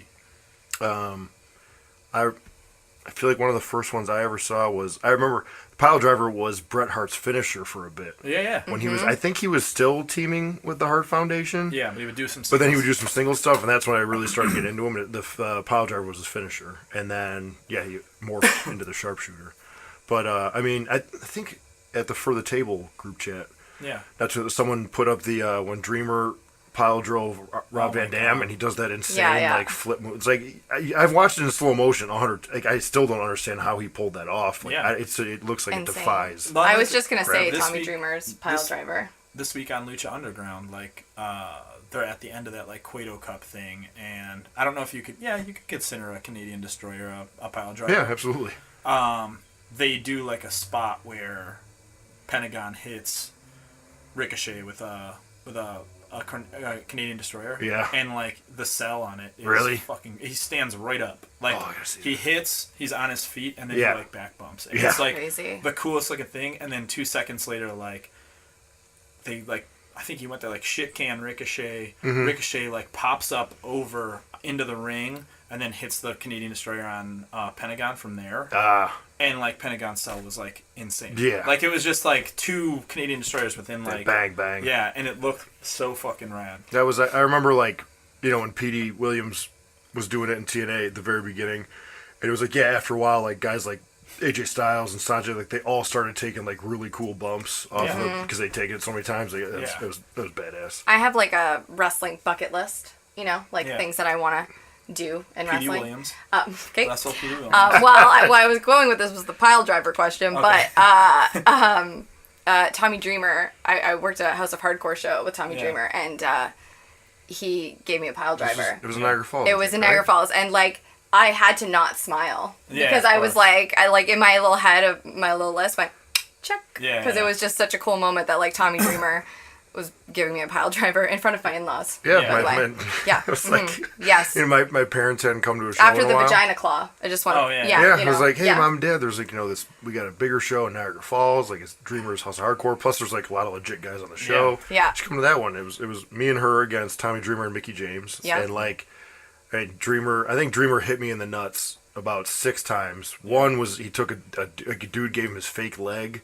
Hit me in the Yeah. balls with that. Yeah. Did like the ring bell on the nuts. Like it was just all ball shots and like Yeah. they were getting Vagina- popped. It was vagina like, claws. you know. Yeah. Hey, Mom and Dad, this is a good Yeah, I remember one. like looking over and seeing like my mother-in-law's face, like just horrified. Yeah. Horrified, you know? And I'm like, after the show, I had to walk over to her, like, you know, It's okay. trying to like look like I hadn't just been vagina clawed. Yeah. And pretty funny, but yeah, Tommy Dreamer getting the Real, pile driver from but Tommy that I mean Dreamer. that dude bringing up Rhino's pile driver in ECW, like Oh, it's he awesome. did some badass ones. Yeah, He's yeah. the first person I ever saw. He did it off the second rope, Yeah. which is nuts. That's I crazy. remember, dude, Sandman's wife through the table off the apron. Mm-hmm. Dude, Bam Bam's like Green Asbury Park. Where he Oh just, man, boom. yeah. Nate just started doing that. little It's Did he? scary as hell. Yeah, It's a the little first time I terrifying. saw it. I don't know. I think the first time I ever saw it, Rikishi did it. Yeah. I was I think that if Rikishi gave me that, it'd be the safest I'd ever feel. probably Yeah. but Legs are so it meaty. just looked like you were dead. Yeah. Yeah. I remember I was waiting on tables at Ruby Tuesdays in Cincinnati, Ohio. Yeah. And they randomly had Sunday Night Heat on. Rikishi hadn't debuted yet with Yeah. like the whole like and like he was on Sunday Night Heat. He squashed Tracy Smothers. And he gave him that move, and I was like, "Holy shit, shit, man!" yeah. Yeah, like, I'm losing my mind. To bring Kevin back into this real quick, Kevin just main evented in Buffalo this past Saturday. It was him versus AR Fox versus Super Crazy, and AR Fox gave him Kevin Steen's package pile driver Oh, yeah. on the apron. Oh, wow. That was something. Yeah. My goodness. You said it was all right. No. You said it was. That's it a little was- terrifying. It was there, man. Yeah, it was there. Still hurts. Third question on Instagram is from Wes Pythons. Oh. He says, "Please ask Allie Impact why she decided to stop being goth/punk. She looked way better as a corn kid." Corn of the K. Yeah. The capital backwards are. Yeah. I am still a punk rocker at heart, you know? I'm still a punk rocker at Yeah. heart. I just don't have a mohawk anymore, you know? Yeah. You never really grow out of it. It stays No, with I you. did. I actually did grow out. Like, I can't have a mohawk anymore. Bald. It's impossible. It's literally impossible. Yeah. That's my new thing when people bring up hair. Uh-huh. They're just like, oh, man, I got like a haircut. That's like, I haven't had a haircut in years. It's been a while. Because I can't anymore. Yeah. If I do, it's not the same. Yeah. Yeah, I still feel like I'm a corn kid. That's actually how me and Jess bonded, was over music, was over corn and punk rock music. Yeah, we just so happened to be in a car together. Yeah. And we were driving somewhere, and we started talking about music, and that was how we originally bonded. That's how I felt about MVP. So With bad brains. I ended up making out with him and marry him at some point. Wonderful. This weekend, I did kiss a dude at the wrestling. I thought I saw that real quick in the group chat, and I almost forgot. Yeah. What? This is how I explained my weekend. Where, like, these dudes are on ESW. I wrestled at AIW in Cleveland, and it was out back of a venue we played called Now That's Class, like a little punk venue or whatever. And, it was like one of those shows where, like, you know how, like, there's shows where you get back in the locker room, just kind of feels like, oh, shit, like, there's a real serious mood today. Right. But then there's, like, locker rooms, like, you walk in, you see a guy with, like, a tall boy, and you're Super just like, chill. okay, here we go. This Right. is going to be great. Yeah. Right. And it was, and I mean, you guys can probably, well, maybe not you, I didn't talk to you about this, but you could probably stress. I was like really stressing wrestling Dominic Guarini Yeah. because he's like a jiu-jitsu guy, like grappler guy, and like I didn't know how to tell that story. Yeah. Like I was having trouble in my head, like, fuck, how do I like Right. do this move into this dude Yeah. move Yeah. if we're doing holds and stuff like that, which is fine. Now the MMA crossover in wrestling is tough. Yeah, it's Yeah. Wrestling. Yeah. But yeah, and then you get out there, you just like, yeah, we're gonna like go out there, we're gonna pretend we're gonna touch gloves, and then like these two like bad guys are gonna come in and like blah blah. Which is sweet. Yeah. Yeah. And like that was all it was, and in the process of us brawling on the outside, because we claimed we still wanted to fight, Of course. obviously. me and Dominic were then a tag team. And I'm on the outside, and I'm beating this guy through the crowd, taking him through the crowd. I get to, like, I'm going past the garbage can, there's a keytar in the garbage can. Just happens to be there, I'm like, okay, cool. So I'm just like, I pull it out. That picture's amazing. Yeah. And I see Dan kind of, like, put his hand up over his head, and I was like, oh, okay, he wants me to hit him. So, boom! I, like, brain him with a keytar. Yeah. And then he drops or whatever, and then, like, I just throw it back in the garbage can, and everybody's like, one more. I'm like, okay, fuck it. Boom! Smash him again. And then I'm doing my thing, and I throw him over the barricade at the ring. He starts going under the ring, which is great. And this man goes, come here real quick. And I said, yeah. And he goes, punch him in the butthole. And I was like, oh, boy. Sure. Uh-huh. So I grab his leg, pull him out, and, like, bend over. And just, boom! Just punch him dead in the butthole. And then turn around, and he goes, the guy was, like, super surprised. Shock like, hands face. up, like, oh, my God, Yeah. blah, blah. Then the match, like, goes. Me and Dominic win. We're in the ring, and blah, we're out of the ring, and, like, the guy's there, and he's like, can you guys kiss? Yo, guys, kiss. Oh. And I was like, Oh. what? And Dominic's, like, coming at me, and I'm like, all right, fuck, I'll commit to this. I'll kiss him on the mouth. And then he kisses me on the forehead, and then walks away, and I was like, well, fuck it. I was like, you want a kiss? He goes, yep. And I was like, so I give this guy a kiss, and right on the mouth, and then I'm in the back. Yeah. It was just like, there was my match. I hit a guy with a keytar. Yeah. Punch someone in the butthole.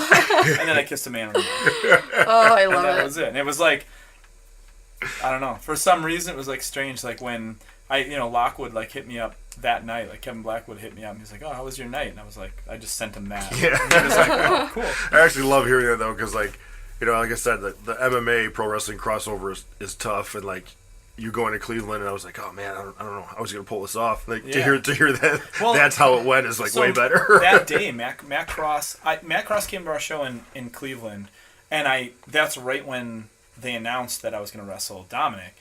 And it was supposed to be like Brawl for All, and this is before they told me the idea of like a tag team coming in and doing stuff like that. So I was like, oh shit, I'm wrestling Dominic Greeny, Right. Yeah. who's a legit national champion, Badass, Yeah. jiu-jitsu guy. I'm like, fuck, like, how do I tell that story? I'm like, oh, Matt's coming today. I thought Greg was gonna come, but Greg He's couldn't at get out of HW. work or whatever.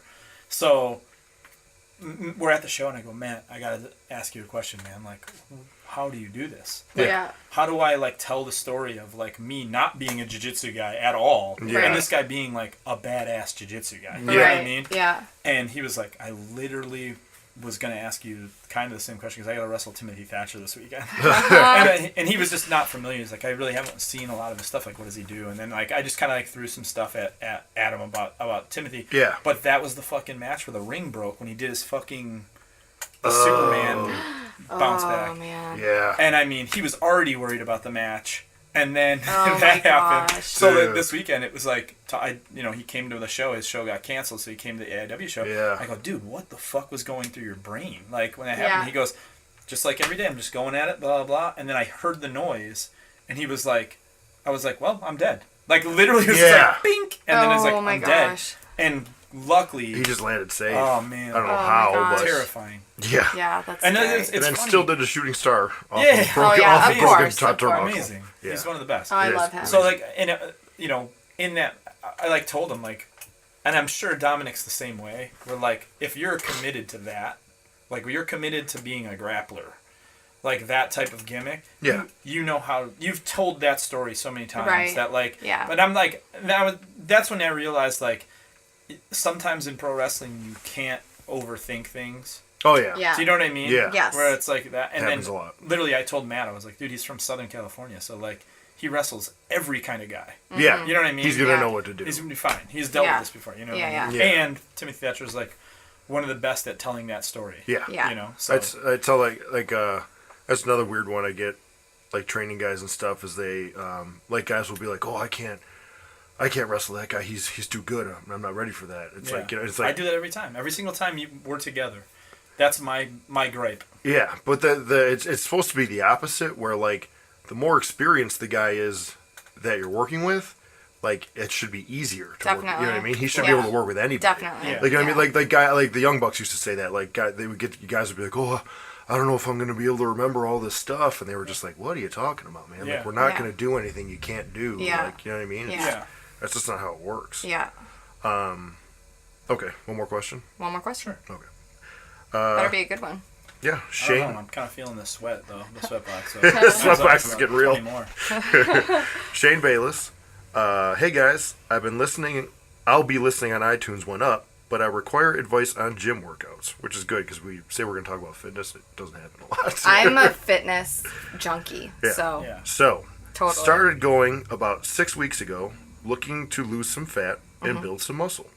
Any website or books to look at to get on the right track? Well, I think if I may, Yeah. there are definitely tons of books that you can, if you go to like Chapters or what's it called? It's not called Chapters here. It's called Sorry, not Chapters. Barnes and Noble. Barnes and Noble. Oh, Barnes and So if you Noble. go to Barnes or even the library, like there are plenty of books that you can read, but there is so much available online. Yeah, like That these you- days it's a piece of cake. It's so much easier, I think, now because like resources are just so much more available to you. But I think like one of the things that people get a little bit caught up in is these fads. Yes. And I think there's a lot of misinformation online Yes. and on Instagram and oh my gosh, There's I could go almost on too much I could go on a information. rant about this. But like I think the basics Yeah. are where you need to start. So Basics and consistency. yes, like clean up your diet. So really to like simplify it, like don't eat lots of junk food. Yeah. Smarties. Eat more greens. I'm like a huge vegetable person. Like eat your vegetables, eat fruit, eat like whole grains, brown rice, things like that. Like it's very basic advice, but what you eat and what you put into your body, it makes such a difference. And that's really where you're going to get the results from the gym is by giving your body what it needs with food. Yeah. So once you do that, then like when you go to the gym, like don't overcomplicate it. Like Nope. if you haven't lifted weights before in your life, like take it slow, start with your basic compound exercises like squats. Don't go heavy on weight. Just start with your body weight. Like you want to do all of these exercises slowly and then build yourself up to doing like a big program. Like, there's no sense in, like, overwhelming yourself. Yeah. Get on a treadmill. Go outside. Start walking. Like get your body moving and start eating right. Yeah, and You then know? pick it up slowly from there. Like Yeah. I don't want to give, because like we were just saying with wrestling, I feel like working out is the same thing. People, they overanalyze it. And Yes. They overanalyze Yeah. dieting. And, Yeah. and like that's, it's good because there's so much information out there now with, I mean, like, even people that don't know how to work out, it's like, oh, I don't know how to do squats. Well, just YouTube, YouTube it. and there's videos that And there's people show you how videos to of squat. Here's the thing is too, man. I guess I'm going through a weird transition in my life where I would do my whole like goal was like, okay, I gotta have a 600-pound deadlift. Yeah. Right. I got to 565. That was like my biggest deadlift. Yeah. And then I had a meniscus surgery. Yep.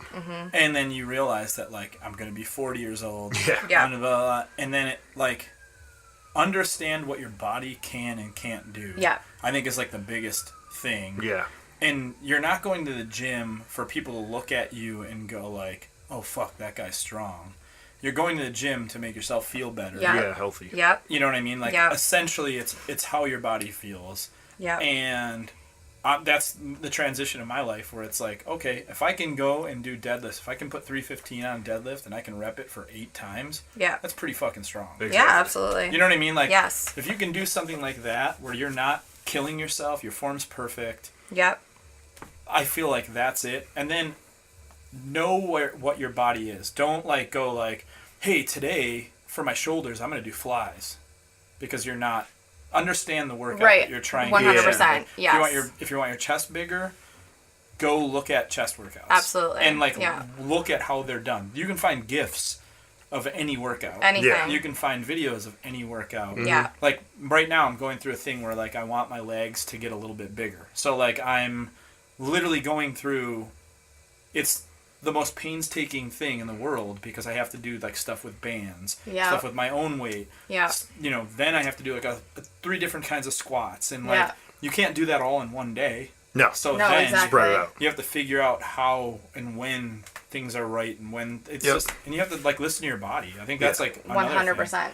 100%. Yeah. Like exactly what he's saying. Like listen to your body. Like for me personally, like I can't deadlift. I will not deadlift. My back is so screwed up from wrestling Yeah. that if I deadlift, it's going to put me out when it's not doing me any favors. Yeah, not they're doing not me working out at all. right. So like it's so important, like what he's saying, like listen to your body and you know, work on your form and you utilize like the mirrors in the gym and look at yourself and see what you're doing and one of the things like I feel like so important, like don't worry about what anyone else thinks. No. Like nobody in the gym is looking at you. Nobody gives an F what you're doing. Like I feel like it's a thing a lot of people fear is like being judged by other people. Nobody gives a shit what you're doing. Like just go in there and do it for you and do it for the health benefits, and then the aesthetics will like come along with it, you know? I started not paying attention to schedules. Like when it comes to like a workout, like, oh, today's my back workout. Yeah. Right. Like my body will tell me, like if I did back on Monday and Tuesday I did chest and then Wednesday I did shoulders and I'm going to the gym and I'm like, oh shit, my shoulders are a thing. Yeah, I'll still do another back workout. You know what I mean? Or whatever. You know what I mean? It's Like, so important. You're It's just going so to the important. gym and it's like, okay, like these are sore. I'm gonna stay away from that. Yeah. I'm gonna do this. Exactly. You know what I mean? It's like you're not overcomplicating Yeah. it. It's like, it's like even though it was 2 days away, like my body isn't hurting in that way, so screw it, I'll do a workout in there. absolutely. And Yeah. then you're already recovered. And again, go back from the beginning of the episode. Rest is So like important. the biggest thing. Like don't think you're Yes. lazy. Yeah. Oh, I'm guilty of that. Yeah. I am like, I'm the same way. I if try to I say don't that work too. out, I'm Yeah. like You- I'm banana pants. You Yeah. think you're lazy. You Yeah. know what I mean? Like Your body and that's needs the it. thing. And like sitting around and like taking the time to like let your body just chill the fuck out Well, that's when you grow. You Yeah. grow when you're rested. is so Yeah. important. Yeah. Yeah. And it's not laziness. You know what laziness is? Leaving your underwear on the bathroom floor after you take a shower and like going, Yeah. that's Yes. like lazy. Or like Yeah. you know, doing a dish and not cleaning it off Yeah. for like 2 Right. days. You know, No, that's you're what right. laziness You're is. so right. Yeah. You're And, like, so right. you know, Yeah. Put that in your thing. And even so, even if you go to the gym, if you're like fucking sore and you go to the gym and like, don't think you're lazy because you're like, fuck, I'm gonna ride the bike, do some like You're stretches, you're there. blah, blah. You Exactly. are there and you're doing something. Yeah, your body's Yeah. literally telling you. Like the other day, I wrestled at AIW or whatever, and I didn't take that many bumps or whatever, but like there were things that were sore. Yeah. And when So I went to obviously- the gym, I was like, fuck. Yeah. And I just, I just did lightweight and just went through the motions. Yeah, you're and, doing like, something. Yeah. And if you guys do, I'm just gonna plug my website here Yeah, since well, I've we gotta plug it anyway. Well, just want to let you guys know, if you're looking for help with, I'm just going to say this out loud. I'm not like a professional dietitian or anything like that. I'm just someone that likes to work out and eat healthy. And I like to share tips that I've learned over the last, 13 You've been doing years. it for a while. But if you guys need advice or tips or help or anything like that, I do have a YouTube channel. It's Allie's World. I show full workouts and meals and recipes and things like that. And then I also have a website, Laura Grace Online. It's my blog, and I'm starting to incorporate more fitness and diet and things like that. I just think it's so important to have a healthy relationship with your body. Yeah. And yeah, that's my advice. So No, I it's all right. just real quick. I'm trying to think of some real quick advice to not overanalyze is like three important meals of the day. Make sure you eat breakfast. That's huge. Everybody skips breakfast. Jesse. I'm big on breakfast. The first couple times I've traveled with them, it's always like get a big breakfast. Always. Like that's Always. like, And like, That's and on the can agenda. I just say, like, I just have to interject this, like, when we're in the mornings, like, as long as I have coffee, like, I'm pretty much set, I need like, coffee and food. I love to eat, but like, if we can get a coffee in me, I'm like, all right, like, let's rock and roll. But my husband, like, he has to eat, and I'm not talking like a quick breakfast burrito. Like, this guy needs to eat. He eats 12 eggs every morning. Like, a dozen egg whites. a dozen egg whites. And like when we're couple traveling, oatmeal. it's like I can just see like progressively getting like hangrier and hangrier to the point where like he's like just swinging open the car door and just like marching as fast as he can into Denny's to order his egg whites. I just got really excited about something yesterday, and Wes got to witness. Wes has a lot of excitement, excitements, but I get excited about really dumb things. Yeah. We were at Wegmans shopping after our workout, and like I love Wegmans. Oh, it's the best. And I go over to like the egg section because sometimes, like I was telling you, I always do like the egg beater whites. Yeah. or whatever. Well, now they just have 6 hard-boiled eggs in a bag. Oh. And I was like, what? You can get 6 hard-boiled eggs? I don't have to, like, sit there and, like, wait? It's amazing. I buy, like, 4 bags from them, and they're, like, cheap. They're, like, $3. Oh, I'm good. like, oh, my God, this They're is cooked for amazing. me. I get the exact. I get the same when I go to Wegmans, like, because they've really stepped their game up. Yeah. Because Whole Foods is Whole coming, Foods is right? coming. Yeah. So like now, like their like vegan aisle has like it's like Oh, a yeah. wonderland, and every time I go in, it's like I'm having Something a new, seizure. yeah. I'm just like, oh my God, I don't need this, but yes I do, and I just like I'm just like I get so it's so jazzed. Yeah, yeah. That was the thing. Like, this morning, I was like, I remember, like, I got to the like, refrigerator, and I was like, there they are. I got these eggs. I just poke them out and just eat them. This is so great. It's like when I get so avocado excited. goes on sale. It's like I just start Yeah. twitching. I'm like, oh my God. Wait, big breakfast. Make sure you get a meal in you before pre-workout and post-workout. Yes. Make sure you get the food, especially post-workout. And also, don't get too carried away with supplements. Don't worry about that stuff. Get real food in you first. Yes. Whole Foods. Yeah, Whole Foods. I mean, like, I don't know, for me, for like proteins is like eggs or egg whites, boneless, skinless chicken breast. You got steak. You got ground beef, ground turkey. Let's also say you can Fish. also eat tempeh and tofu and lentils. Those are your vegan options. Okay, there's more to life than just chicken and eggs. There are lots of plant-based protein too. Carbohydrate. Hey. What? Just to get to that. Yeah. This is another thing going back to what I was saying about Yeah. everybody's body's different. And Yes, I will absolutely. You're never gonna figure out what works for I you. Yes. will never ever rag on someone for being vegetarian or vegan. No. My body just doesn't. I've tried it. I was Yeah. vegetarian for 5 years, and like that was the weakest I've been. Rough. You know what I Yeah. mean? Yeah. And then the minute I started just eating right, for me, Yep. like life changed. Yeah. You know. Yeah, So, every Everyone's body. different, for Yeah, sure. every body is different. You're gonna realize what works for you and what you enjoy the most. Yeah. Yeah. My buddy Gary's he's a nationally ranked judo dude. Yeah. From Denver, and literally went to the doctor, and the doctor's just like, your body doesn't process meat, Right. so now he has to go plant based. Oh Yeah. yeah. And, you know, and Yeah. he's probably just as strong. So yeah, if not dairy stronger. fucks some people up. Yeah, and I think like even if you're not like vegan or whatever you are, like I think it's just so important to eat a vast variety of food, and I Yeah. think like eating like ass loads of chicken is probably not great for you. Like have Yeah. a little bit of variety. You know, don't be afraid to try some plant-based options because your body will be like jazzed about it. You know, that doesn't have to be all that you're eating, but like, you know, it's good to incorporate that stuff in too. I eat hard-boiled eggs every meal. I know where I can get them now.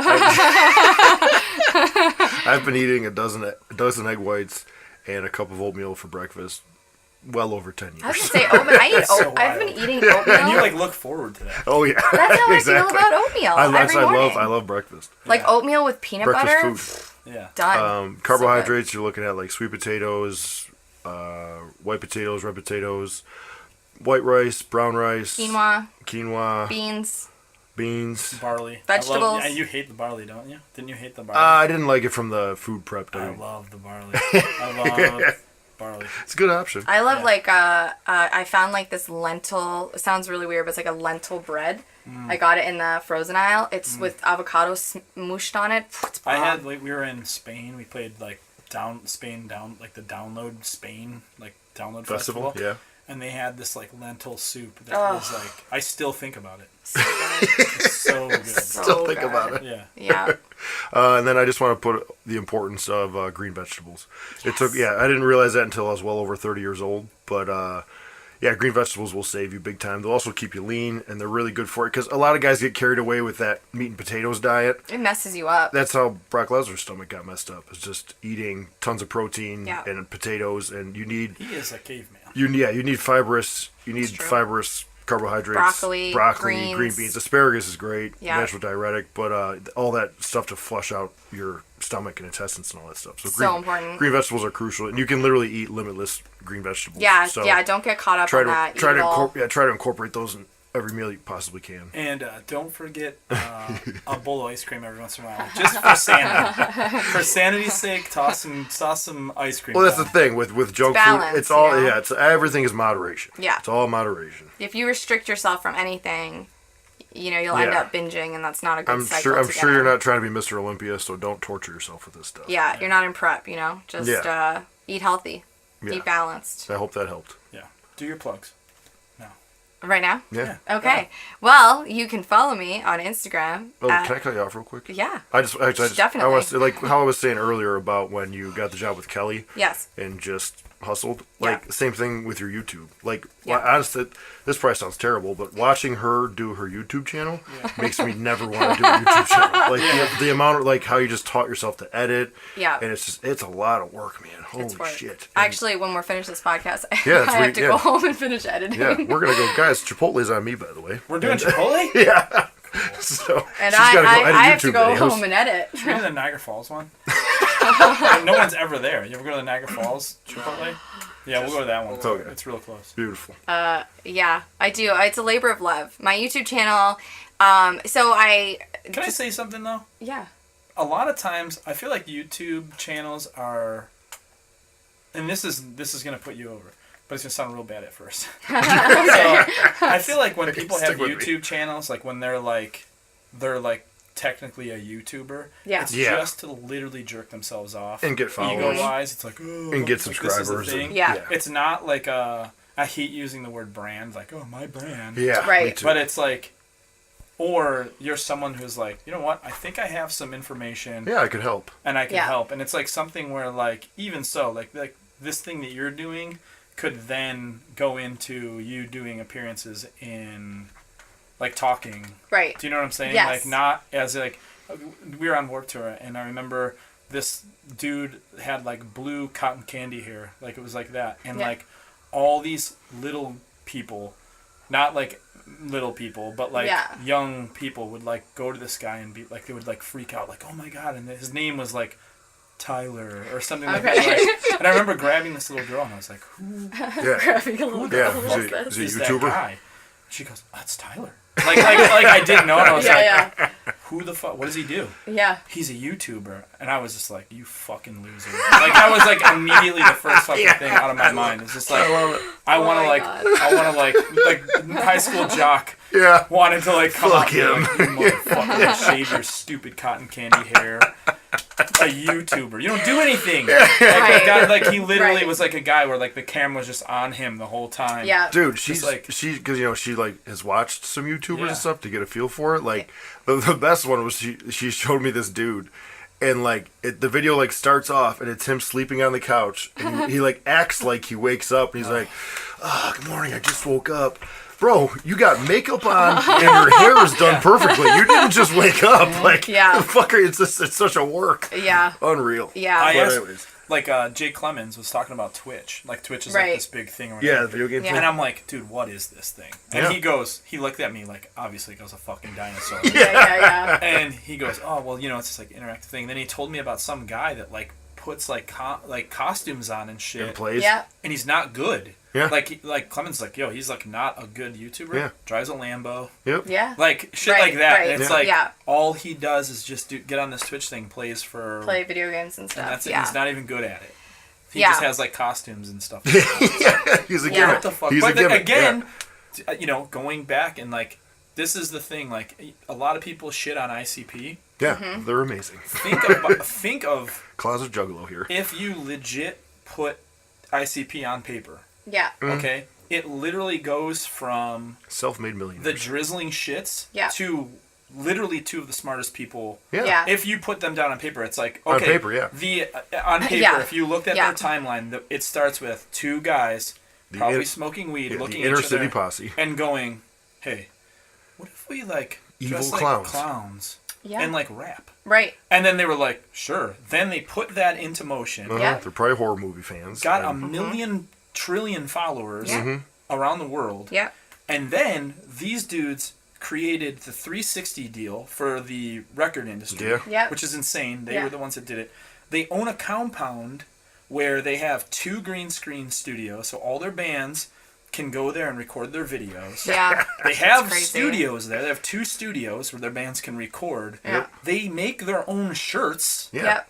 They do everything in-house. Themselves. Right. And Yeah. it all goes right back to them. Yeah. Yeah. So if you see it on paper, it's like, what the fuck? Yeah. And then it goes down to literally self-made millionaires. Right. Well, and I think insane. Gathering I of the think that's the Juggalos, thing. 0 corporate sponsorships, huge festival. Right. And this is going back to you. Yeah. If someone has the fucking drive to put things in motion and go forward, I think that is the key to success. It's not a matter of, well, just try to find this one thing. Yeah. Right. Well, that's, Right. I think a lot of it comes from, me and her just talked about this the other day.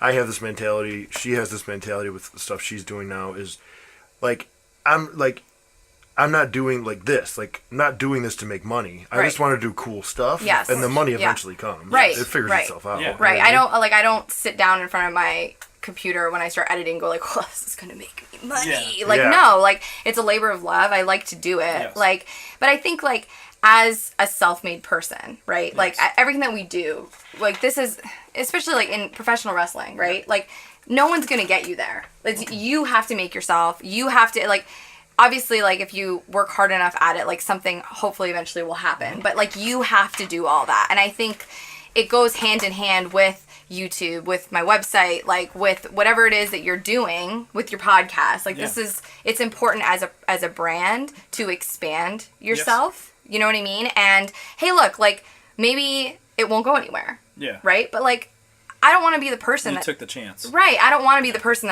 that is too afraid to, like, because, like, straight up, I was so scared to post on YouTube. I was terrified. Again, Yeah, you guys also live, terrified. Yeah. You live in a world too where, like, the hidden cowl of who you are outside of your real life. 100%. You know what I mean? Like, you guys are superheroes. 100%. You know what I mean? Yeah. And with the YouTube thing, you're taking that totally off. Yes. And you're like, oh, here's me. You know? And it's scary. And it's scary. Like, and blogging, like, I'm a terrible writer, and it freaks me out, and I have, like, legit panic attacks when I write. Legit panic attacks. But put this into context with wrestling. It's like, there had to have been a point in time in your life where it just all clicked. Yes. Where, like, you could call a match with anybody and you could do it, right? Yeah, absolutely. And it wasn't because someone was like, hey, this is bullshit, this is bullshit, this is bullshit. Right. You were learning in the ring. Like, you were learning 100%. As you were going. Like, shit, like you said, fake it till you make it. If someone gives you the opportunity, I know people who would just be like, yeah, you're right, I can't get this job. Okay, I'm out. And then they get up and they walk away. Or there's people that are like, I'll figure this the fuck out. Yeah. There, you have a guy right here in Kevin Bennett who's literally his entire life is just like, I'm going to do this. You just got to do it. Yeah. You just have to, because, like, I never want to be, 60 and looking back at my life and going like, man, like, there are some things I wanted to talk about and I just never did. Or, like, there are things I want to do. Like, we went hiking, and I hate going outside, and I was like, I don't like to get dirty, I don't like to get wet, like, I'm just a total girl when it comes to that stuff. And he was like, no, let's go on this hike, and we're gonna wear we're gonna wear these water shoes. And I was like, oh, okay. And I ended up loving it. Like, by the end of it, I was because it was like thunderstorm. We should do Gorge. Yeah. Oh, we got poured on. Who's awesome. Now we got, like, poured on. It was like I was covered in mud, but it was like, yo, like, that's an experience now. Like, that's something I did. I'm like, and it might sound silly because it's so small, but, like, I feel like when you take the plunge and do things that are out of your comfort zone, you may hate it, or you may end up being like, that was awesome. Crucial. Yeah. And it's because everybody kind of, you hang on to shit through the years. Yeah. So, like, something in your brain at one point in time, like, shot you away, and then, like... Yeah. Yeah. Like, I'm always, and you can probably attest to this, where it's like, I've probably said this to you, or I've probably said this to someone else, where it's like, hey, you're a grown-up. Yeah. Right. No one tells you when to go to sleep. No one tells you when to eat. No one tells you like that. That's over. So fuck it. You can take as many showers as you want in a day. Oh, yeah. So it's up to you, man. You can wake up, take a shower, go get money, come back and take a shower. It doesn't fucking matter. And you want to know something? You can do your laundry. Yeah. Or you can let it sit there and be lazy. You know what I mean? Absolutely. That's it's all those little, like, guards that you put up over and over. Where it's like, I can't do that. Remember the kid when you were in, like, the kid in the neighborhood that couldn't get wet? My mom said I can't get wet! Yeah. Oh, like that. You're like, are you fucking stupid? Yeah, what's gonna happen? But it's gonna dry, you idiot. Right. Yeah. You're so right. There's, like, something along the way, like, told you, like, whether it's, like, someone along the way told you, like, you can't write. You effing suck at that, and it's stuck. It sticks in your head. You can't be a wrestler. You gotta figure it out. You can't play in a band. Yeah. Oh my god. For a living. Yeah. I was the worst wrestler on the planet when I started. I couldn't even run under a leapfrog. Yeah. I almost dropped an F-bomb. Oh my god. I had to censor myself. Andy's pop after was the best. Like, I have to admit one thing. This is funny.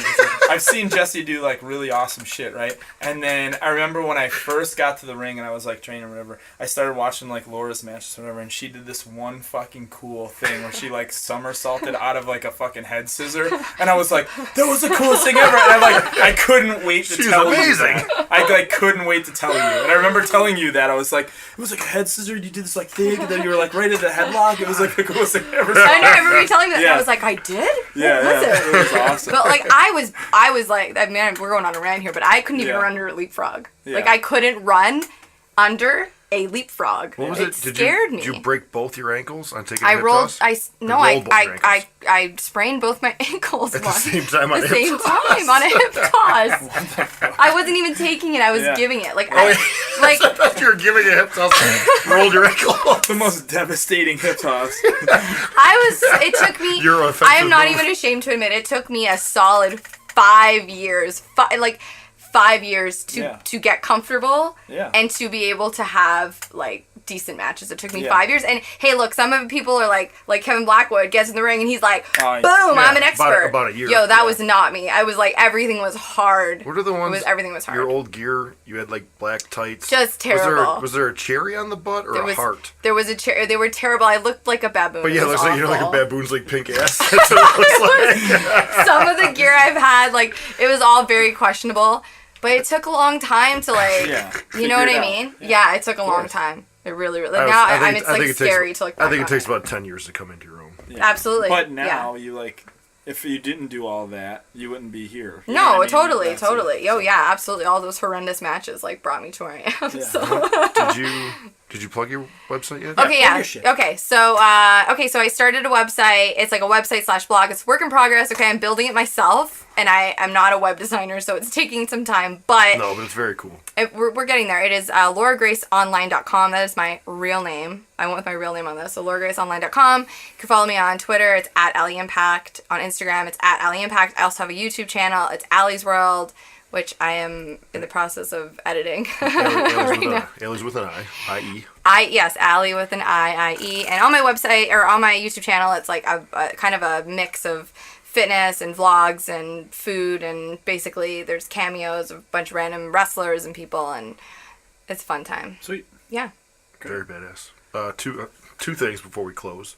One, we'll take, we gotta tell her, she was there, but we gotta explain to her our closing line from Earl, and the other one is we're gonna take a selfie of this when we're done, like that hat you're wearing. Yeah. Can I see it? It looks like you literally put it in the washer and dryer and like just grabbed it and put it on your head. However, that's one of my favorite hats. Like a garbage man's hat. Like the brim's all warped, the whole hat's just warped. I just realized it has a giant A on it. Doesn't even fit your head. One of my favorite hats. I think that's like an Aeropostale hat. No, it was a $2 hat from a place called Primark in the UK. What? Yeah. It's amazing. I wanted to buy like 5 of them. So good. It doesn't fit, just whatever it does on your head. That's what it does. I leave, I just toss it on my head. I love it. Oh, that makes me so happy. Do you remember? I used to be obsessed with Oz. The show? Yeah. Okay. And remember... Like the prison show? Yeah. Oh. Remember dude used to have like the hat that would just stick on the back of his head? Oh. I can't think of his name right now. That's the look you're going for. You're nailing it. I can't remember the guy's name, but that guy used to wear like a little beanie and it used to just stick on the back of his head. I always wanted that.